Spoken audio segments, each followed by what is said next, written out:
There's a saying in the marketing world that half the money you spend on advertising is wasted, but you just don't know which half. This quote gets attributed to the 19th century, way before digital marketing was a thing, before all the ad tracking, data, and sophisticated measurement advertisers employ today. But somehow this adage still holds true. Here's what I mean. Take a look at this ad placement, for example. This is a multi-advertiser ad placement that can show up as you scroll through Reels.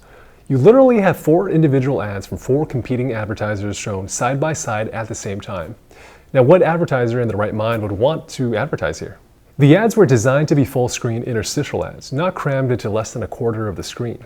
As the viewer, you can't really focus nor even read the tiny font on any of them, so you probably instantly scroll past it. Maybe it's a wasted impression.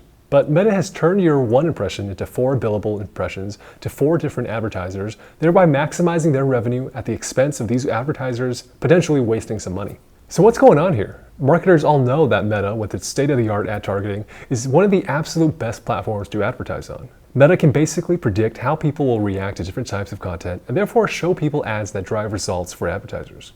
But that doesn't mean that every dollar an advertiser spends on Meta is used efficiently.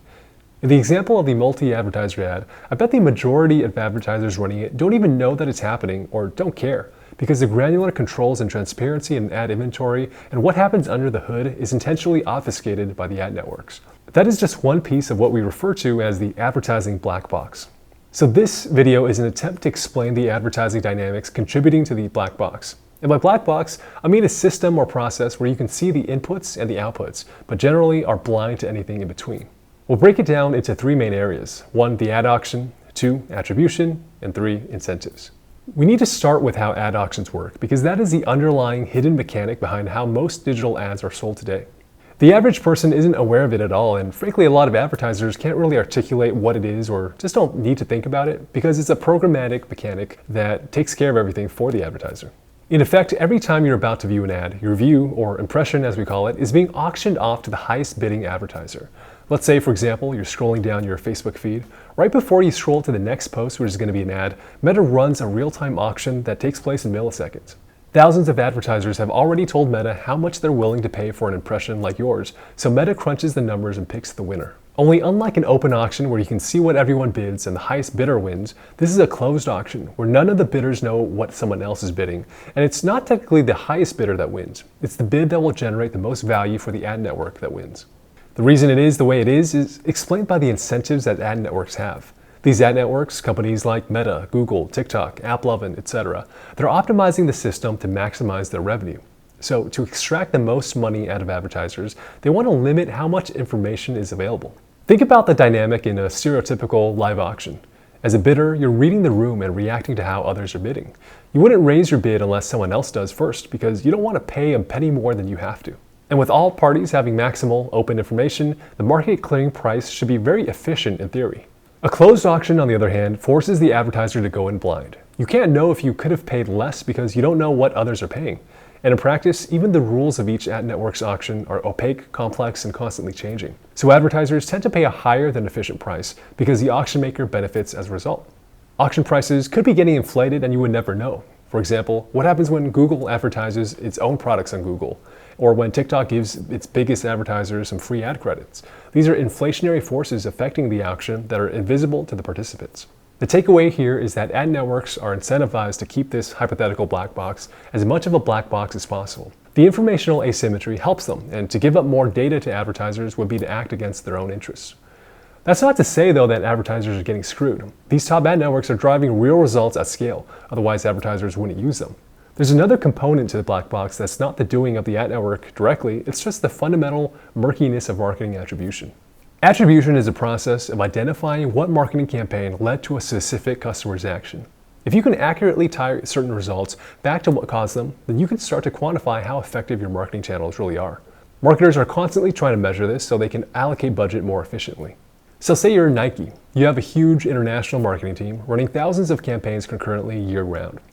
You're running TV commercials, billboards, paid social, print ads, you're hosting events, sponsoring athletes, doing product placement in movies, and more. Surely the marketing overall is having a big positive impact on sales. But to allocate your marketing resources effectively, you need to know how much of an impact each specific channel is delivering. How much of it is driven by the Facebook ad you ran versus the athlete partnership versus the TV commercial or social media videos you've been posting? And how do you know they aren't cannibalizing each other? And even if someone did click an ad and immediately make a purchase from it, how do you know they wouldn't have purchased it anyways 2 weeks later? And customers will be seeing multiple ads in their user journey. So how do you quantify what impact each one had? It turns out there are entire teams and companies dedicated to analyzing and providing insights on marketing attribution.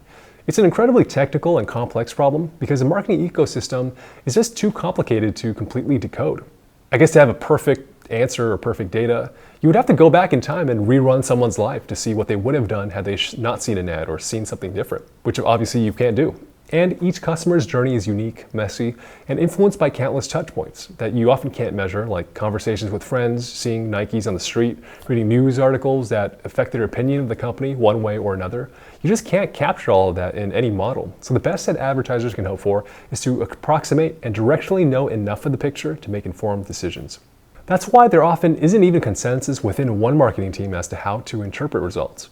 Going back to incentives, each marketer brings their own confirmation bias to the table because they're incentivized to make their own work look good. This may sound like a silly dynamic to bring up, but it surprisingly has a lot of influence on marketing budgets and how decisions actually get made. Let's use a hypothetical Nike example again. Nike, as the advertiser, wants to sell you shoes. But selling shoes is not just as simple as showing you a cool shoe with a compelling price tag in your Facebook feed as an ad, and then expecting everyone to open their wallets. That is a part of it. The direct response ad that leads to someone making a purchase is important. But Nike also heavily invests in their brand.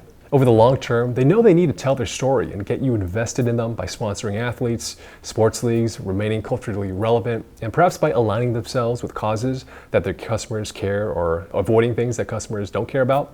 There's an entire marketing and customer journey they're crafting, from what we'd call the top of funnel, introducing you to the brand, to mid-funnel of driving consideration and purchases, to deep in the funnel where they re-engage you and get you to keep coming back to buy more. Each of these marketing goals requires different types of advertising in order to reach the right person at the right time with the right messaging. Maybe one day you're watching a basketball game where your favorite athlete is wearing a new pair of Nikes and you think, okay, that's pretty cool. Then you go to YouTube and you get a pre-roll video ad advertising that very item, which makes you want to buy it. Then the next day you open Google Maps and you search for shoe stores, and a sponsored Nike outlet store is the first option you see. Maybe you visit the store, but it's too pricey, so you don't buy anything right away. Maybe you wait a week and later you get hit with an email promoting a discounted sale for that very shoe. So then you finally decide to buy it. In this hypothetical, that's 4 different touch points to drive one sale, each of which could have been run by a different team at Nike with different metrics they're optimizing for, such as impressions, clicks, or other conversions. So if you ask the sponsorship team, maybe they'll say that their athlete wearing that Nike is what drove this sale. If you ask the paid social team, they might say that the YouTube ad drove this sale. Then if you ask the life cycle team, they might argue and say that because our email was the last thing the user saw, the email is clearly what drove the sale. This literally happens across most big marketing teams where everyone is trying to make their numbers look good, and they'll sometimes overfit the data or tell conflicting narratives that lead to bad marketing investments. And again, attribution is an imperfect science where you don't have perfect information, which means each team has a wide margin of error in which to argue their case. Part of the reason I use Nike as an example is because something like this actually happened to them. Over recent years, their stock has cratered, they brought in a new CEO, and the narrative has been that their brand has suffered due to overinvestment in performance marketing and underinvestment in brand building. Nike's challenges as a company, of course, probably go beyond the scope of the black box concept I'm talking about. But the point is that even the biggest and most sophisticated companies in the world suffer from challenges related to attribution and extrapolating the wrong conclusions from the limited black boxy data they have. Another interesting example is Uber, who in around 2017 shut off $100 million of their ad spend and found that it made no difference in their metrics. It turned out to be pure ad fraud, where various ad networks were allegedly claiming organic app installs as installs that came from ads. Typically, you can explicitly track someone from clicking an ad to then installing the app. You would think that it's pretty straightforward deterministic attribution.